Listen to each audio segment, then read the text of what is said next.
But first up is Nana Hayrumyan, whose speech is on lessons of gratitude.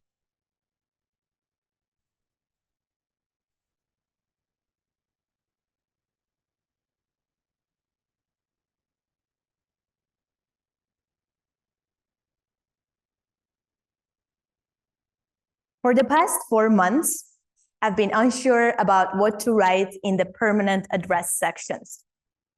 In fact, this has been the case throughout my entire life.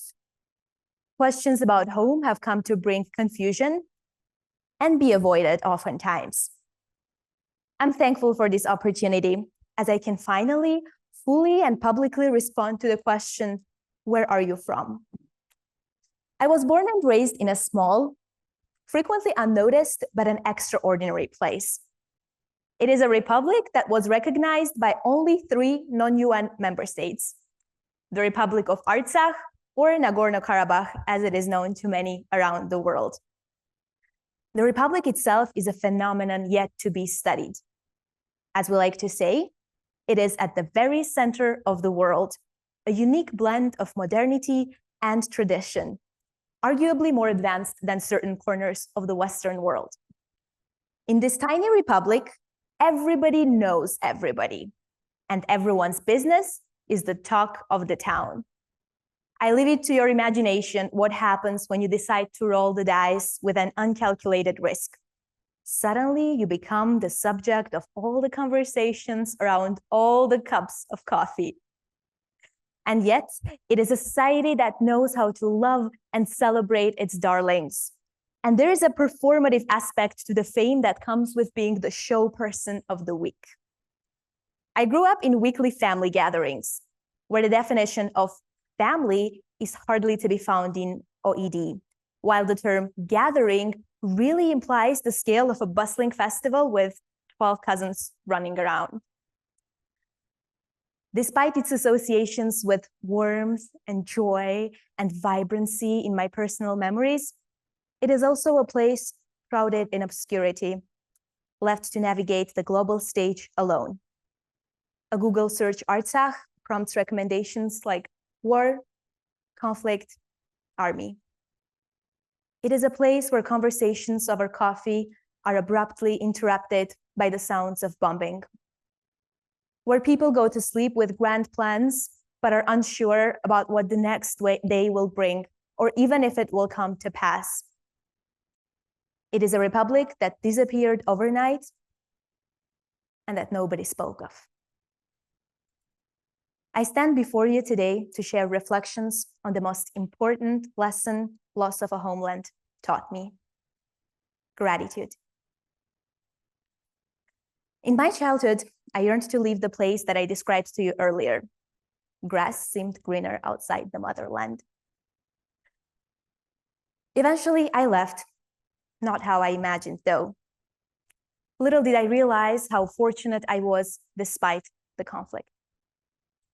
Lesson number 1, be thankful for your day-to-day blessings.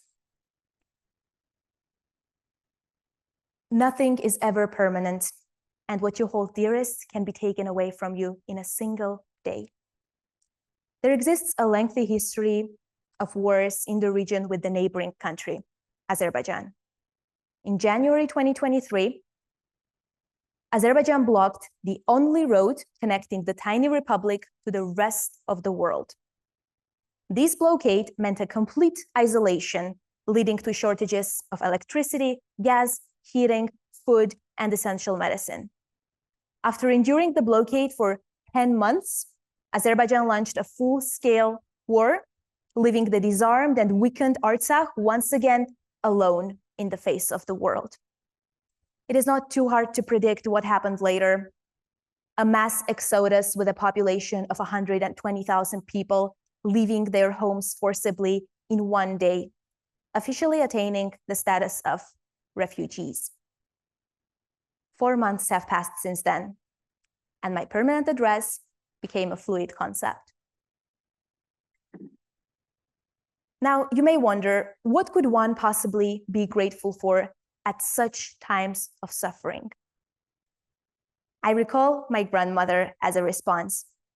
During the blockade, I remember an evening when we sat around the candlelight waiting for the electricity to be back in our neighborhood. She disrupted the silence with a bold statement. We are the happiest nation in the world.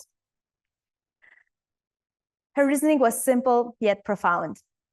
At times of adversity, we were grateful for small joys, such as the return of electricity or a piece of chocolate if you were lucky to find one. Lesson number 2, gratitude at times of suffering from the collective memory of my people. It is in these difficult times that the practice of gratitude is by necessity deeper and more difficult to achieve, but it does not mean it is inappropriate. Being grateful in spite of suffering, unjust suffering, means turning poison into nectar and allowing the difficulty to mold you to your higher self. In the random play of these tragic forces in the world, this is just one story, my story. But in the world we inhabit, there are millions and millions of stories like this.